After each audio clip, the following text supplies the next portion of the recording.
अवधूत चिंतन श्री गुरुदेव दत्त. श्री स्वामी समर्थ. श्री स्वामी समर्थ. नमस्कार. प्रगती रीड्स या चॅनलमध्ये तुमचं स्वागत आहे. आज आपण श्री स्वामी चरित्र सारामृत या ग्रंथातील अध्याय 20चा सविस्तर मराठी अर्थ ऐकणार आहोत. या आधीच्याही अध्यायाचे आपण सविस्तर मराठी अर्थ टाकलेले आहेत, तरी नक्की चॅनलला व्हिजिट देऊन पाहून घ्या. आपल्या चॅनलवर विविध ग्रंथाचे ओव्यासहित पारायण वाचन तसेच मराठी अर्थाचे व्हिडिओ टाकलेले आहेत, तर चॅनलला व्हिजिट देऊन नक्कीच पाहून घ्या. चॅनलवर नवीन असाल तर प्लीज चॅनलला सबस्क्राईब नक्की करा आणि बेल आयकॉन दाबा, म्हणजे भक्तिमय व्हिडिओ सर्वात अगोदर तुमच्यापर्यंत पोहोचतील.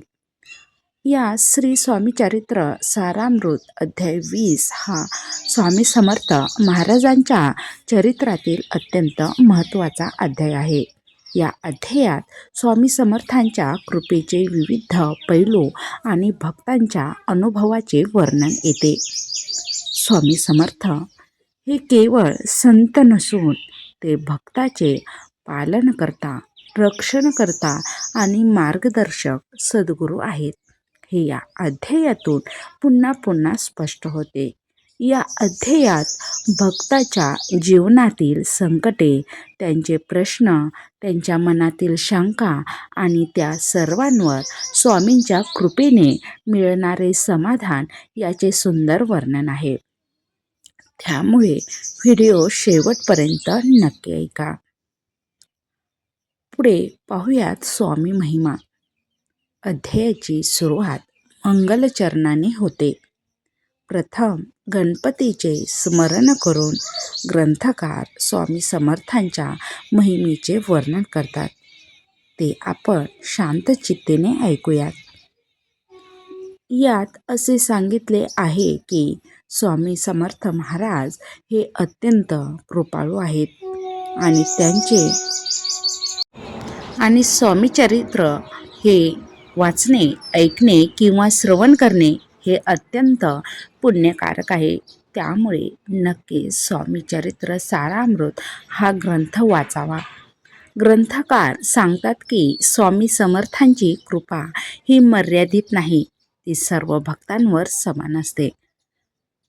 जो भक्त श्रद्धेने स्वामींना शरण जातो त्याला स्वामी कधीही निराश करत नाही. संकटात कधीही स्वामी त्या भक्ताला एकटं सोडत नाहीत. त्यामुळे नक्की स्वामींवर श्रद्धा, विश्वास ठेवावी आणि स्वामी चरित्र सारामृताचं फळ जाणून घ्यावं आणि त्याचा अर्थ जाणून घ्यावा. स्वामी समर्थांचा कृपाळू स्वरूप पाहूयात. प्रकर्षाने या अध्यायात दिसून येतं. स्वामी समर्थ भक्तांच्या संकटाकडे पाहून त्वरित कृपा करतात. काही वेळा स्वामी थेट बोलत नाहीत, पण त्यांच्या कृपेने परिस्थिती बदलते. स्वामी समर्थांच्या कृपेचा मुख्य गुण असा आहे की ते भक्ताचे फक्त बाह्य संकट दूर करत नाहीत, तर भक्तांच्या मनातील भीती, अस्वस्थता, शंका आणि निराशा देखील दूर करतात. पुढे पाहूयात भक्तांच्या संकटांचे निवारण. या अध्यायात विविध भक्तांना आलेल्या अडचणीचे वर्णन येते. काही भक्त आर्थिक अडचणीत असतात, काही जण आजाराने त्रस्त असतात, काही जण मानसिक तणावात असतात, तर काही भक्त संसारातील समस्यांमुळे निराश होतात. स्वामी समर्थ महाराज अशा भक्तांचे संकट दूर करतात. काही प्रसंगात स्वामी प्रत्यक्ष उपाय सांगतात, तर काही प्रसंगात ते केवळ कृपादृष्टी टाकतात. अदृश्य स्वरूपात स्वामी नक्कीच मदत करतात आणि परिस्थिती आपोआप सुधारते. स्वामींमुळे आपणात त्या संकटाला सामोरे जाण्याचे धैर्य निर्माण होते, त्या संकटाची भीती कमी होते. यातून एक गोष्ट स्पष्ट होते की स्वामींची कृपा ही नेहमीच कार्यरत असते.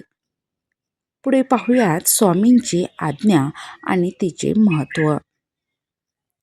अध्याय 20 मध्ये स्वामी समर्थांच्या आज्ञेचे पालन किती महत्त्वाचे आहे हे सांगितले आहे. स्वामी जे काही सांगतात ते भक्ताच्या हितासाठीच असते. त्यामुळे स्वामींवर विश्वास ठेवा. जरी स्वामींनी आपल्यावर एखादं संकट येऊ दिलं तरी ते आपल्या हितासाठीच असतं, आपले मनोबल वाढवण्यासाठी असतं. त्यामुळे भक्तांनी स्वामींच्या आज्ञेवर विश्वास ठेवला तर त्याचे संकट लवकर दूर होते. पण जर भक्ताने आज्ञेचे पालन केले नाही तर त्याला अधिक त्रास होऊ शकतो. या अध्यायातून असा संदेश मिळतो की स्वामींच्या चरणी शरण जाऊन त्यांच्या आज्ञेचे पालन करणे हीच खरी भक्ती आहे. आणि संकटात स्वामींवरचा विश्वास डळमळू देऊ नका. स्वामींवर विश्वास ठेवा. पुढे आलेला आहे श्रद्धा आणि विश्वास याचे फल. या अध्यायात श्रद्धेचे महत्त्व वारंवार अधोरेखित केले आहे. स्वामी समर्थ महाराज भक्ताला सांगतात की संकट येणे ही स्वाभाविक गोष्ट आहे, पण त्या संकटात स्वामींवर विश्वास ठेवणे हीच खरी साधना आहे. जो भक्त स्वामींवर विश्वास ठेवतो त्याला स्वामी कधीच सोडत नाहीत. स्वामी योग्य वेळ पाहून त्याला मदत करतात. कधी भक्ताला प्रत्यक्ष लाभ मिळतो, कधी त्याच्या मनाला शांती मिळते, पण शेवटी स्वामींची कृपा निश्चित मिळते. पुढे पाहूयात नामस्मरण आणि पारायणाचे महत्त्व. नामस्मरणामध्ये खूप शक्ती आहे, ताकद आहे. नामस्मरणामुळे आपले मन शांत होते आणि मनातील वाईट विचार करण्याची वृत्ती कमी होते. पुढे पाहूयात अध्याय 20 मध्ये नामस्मरण आणि पारायणाचे महत्त्व काय सांगितलं आहे. स्वामी समर्थांचे नाव घेतल्याने भक्ताच्या मनात सकारात्मक ऊर्जा निर्माण होते. नामस्मरणामुळे मन स्थिर होते आणि संकटाला सामोरे जाण्याची ताकद मिळते. स्वामींचे चरित्र वाचणे किंवा पारायण करणे हे भक्ताला अंतर्मुख करते. त्याच्या मनातील दोष, अहंकार, संशय हळूहळू कमी होतात. त्यामुळे नक्कीच पारायण करावे आणि जीवन कसं जगायचं याची खरंच माहिती नक्कीच आपल्याला मिळते आणि आपलं जीवन सुखकर करण्यास आपण सुरुवात करतो. स्वामींची कृपा कधी आणि कशी प्रकट होते ते पाहूयात. या अध्यायात असे सांगितले आहे की स्वामी समर्थांची कृपा ही त्वरित दिसेलच असे नाही. कधी ती लगेच प्रकट होते तर कधी ती हळूहळू प्रकट होते. काही भक्तांना स्वामी त्वरित मदत करतात तर काही भक्तांना संयम शिकवतात. कारण स्वामींचे कार्य हे केवळ संकट दूर करणे नसून भक्ताला घडवणे देखील आहे. स्वामी समर्थ भक्तांच्या मनाला मजबूत करतात आणि त्याला जीवनात योग्य मार्ग, योग्य दिशा दाखवतात. त्यामुळे नक्कीच स्वामींचं पारायण केल्याने तुम्हाला जीवन कसं जगायचं त्याचा मार्ग मिळेल. पुढे पाहूयात स्वामी समर्थांचा हेतू. भक्ताचे कल्याण करणे हाच असतो. या अध्यायातून स्पष्ट होते की स्वामी समर्थ महाराज भक्ताच्या जीवनातील प्रत्येक गोष्ट त्याच्या कल्याणासाठीच घडवतात. कधी भक्ताला धन मिळते, कधी त्याचे आरोग्य सुधारते, कधी त्याला नोकरी व्यवसायात यश मिळते, कधी त्याच्या घरात शांतता येते. पण या सर्वांपेक्षा मोठी कृपा म्हणजे भक्ताच्या मनात श्रद्धा निर्माण करणे होय आणि त्याचा परमार्थ मार्ग दृढ होणे.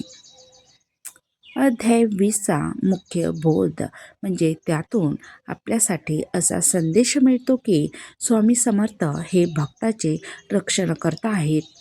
स्वामींच्या आज्ञेचे पालन करणे अत्यंत आवश्यक आहे. संकटात संयम ठेवणे ही खरी भक्ती आहे. नामस्मरण आणि चरित्र वाचनाने मन शांत होते. स्वामींची कृपा योग्य वेळेला निश्चित मिळते. स्वामी भक्ताला बाहेरून आणि आतून दोन्ही प्रकारे घडवतात.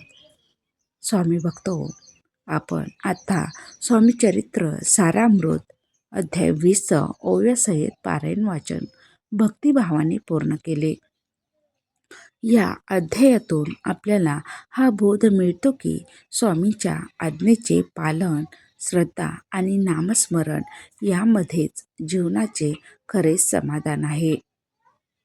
हे पारायण आपल्या जीवनात शांती, सुख, समाधान आणि स्वामी कृपा प्रदान करो.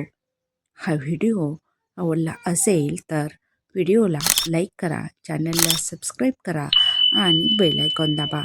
म्हणजे असेच भक्तिमय व्हिडिओ तुमच्यापर्यंत सर्वात अगोदर पोहोचतील आणि खरोखरच जीवनात वेळ जाण्याआधी भगवद्गीता, ज्ञानेश्वरी, श्री गुरुचरित्र, श्री स्वामीचरित्र सारामृत या ग्रंथाचे पारायण वाचन तसेच त्याचे मराठी अर्थ नक्कीच जाणून घ्या.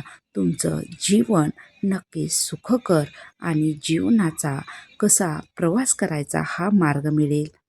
व्हिडिओ आवडल्यास प्लीज नक्कीच सबस्क्राईब करा. धन्यवाद.